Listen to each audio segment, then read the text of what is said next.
it going, YouTube? Classic Oldsmobile here, and I'm back with my review that I've been telling you I was going to make.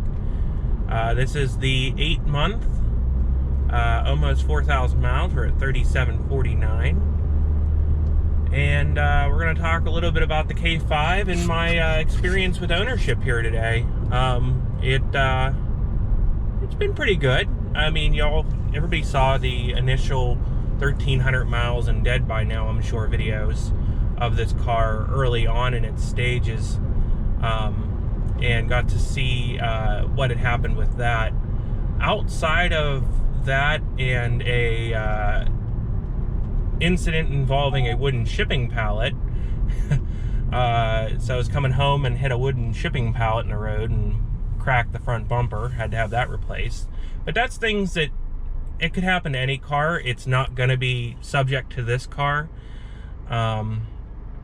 So I'm not even going to, other than mentioning it because it did happen, it's nothing of fault of this car, nothing to bring this car down. So this is a 2021 Kia K5 EX with the 1.6 turbo, direct injection. It is been a great car. It's in black with the black leatherette interior, and here's my thoughts on it.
So, been that 8 months. It's been a great car, really has. Maintenance costs, fuel. Did the oil change at 1164 miles. You should have seen that video on Blazer Guy 1983's channel, where we went over the procedure for changing new oil.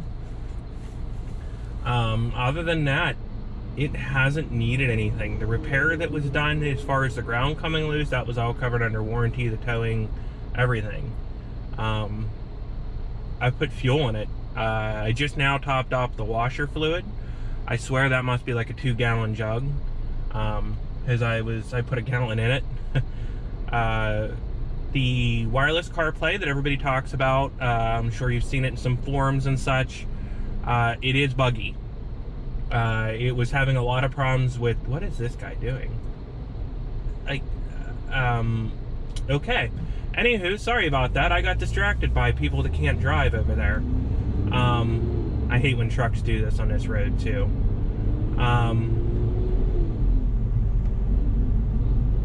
What is that guy doing? Y'all seeing this? Anywho, sorry, I get distracted by stupid people. Yeah, it's been a great car. As far as the wireless CarPlay goes, did the software update on it. Haven't really had a problem since. Had a few little glitches, I think was my iPhone's issue. where the phone kept trying to use the Wi-Fi network that the Carplay functions off of as the internet, so I wasn't getting data. I'd have to go in and wait for it to fail and then tell it to use cellular. That problem just disappeared after updates, so I'm assuming that was an iOS issue. As far as the car itself, though, or the wireless CarPlay, has been working great ever since the update. I use it quite frequently. No complaints there. As far as everybody getting in my way today, as far as the car, though, it has been worry-free, problem-free, excellent. Quality goes, interior's holding up well. Haven't really seen any issues as far as quality on the interior yet.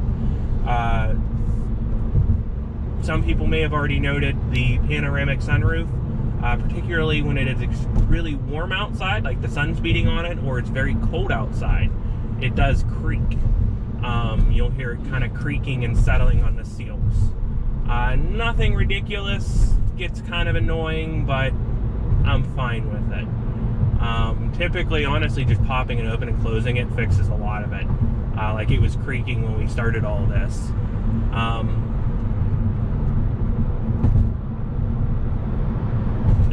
I mean, there's not really much to say, to be honest with you. It's been a great car. I would highly recommend it to anybody that is looking for a mid-size sedan. This is a mid-size sedan, in my opinion. It's quite roomy inside. It went on an hour trip when I first got it. Everybody was comfortable. 4 people in the car, performed perfectly. For being a 1.6, that was one of the biggest problems I was concerned about. Being a tiny 4-cylinder, how it was going to perform in a big car, loaded down with people, highway conditions, merging. It did great. It merged perfectly, had plenty of power, got 39 miles per gallon on the trip. It was a total of 2-hour round trip with a rest in between. So as far as that goes, I'm very happy with that. On average, I'm averaging about 23. That is basically a short trip experience. I drive about 6 to 7 miles a day to work, and it averages out at that, which I think is quite good. On an occasion, I do trips like this where I'm on the highway. Those trips average out at about 30, 32. But it's not really a long enough highway trip to really give you that full-on experience of the miles per gallon. As you can see, it's just floating down the highway, not really giving any struggles. Quirks that I will say that have got annoying. It's very torquey, and you may say, why is that annoying? You should want it to be torquey. It's very spirited. It loves to spin those front wheels. It will chirp those tires. Gonna lead to premature wear on those tires. That's my complaint. Is it fun? Absolutely. Is it a bit scary at times when it's in sport mode and you kick it down, like say you're stopped and you need to kick over a lane to go around something? It will spin the tires before the traction control really kicks in and grabs you. So be aware of that. Comfort hasn't changed. It's very comfortable to drive, very easy to drive. I talked a lot about in my first video the highway drive, or the highway drive modes, along with the lane keep assist. Lackluster. I liked it more in the beginning. Now, honestly, it has become a nuisance. I don't turn the highway drive assist on very often, just because, especially at night, it seems like the lights on the post will interfere with it, and the car ping-pongs. It looks like you're drunk. I don't get how people on the forums and stuff are doing that hands-free driving stuff. That's just dangerous and foolish, because it will not hold the lane. But, you know, for the most part, it will keep you within the lines with just regular. Hey, that was a K5. Wolf Gray, how you doing out there, fellow K5? I wonder if you're on the forums. But yeah, like I said, nothing to complain about. I would highly recommend buying one of these cars. Exterior build quality, be aware of the black paint. Black paint definitely has not been aging particularly well. It is very easily scratched and does have signs of swirl marks. Very disappointing, being I do keep good care of the car. It does get cleaned, it gets hand washed, gets soaped inside, rinsed before the hand wash. It's only been touchless car washed, so take that as you will. It still looks fine, but you definitely see some swirl marks. No major issues outside of that. I really wish I had more to talk about. The car has just been so perfect outside of its initial little hiccups, which I don't even think was fully the car's fault. I think it was just the day maybe it was built or how it was assembled that day. I have seen a few others that have had the issue, but this one, this one had that little ground issue that was fixed. Blown fuse that took the car out.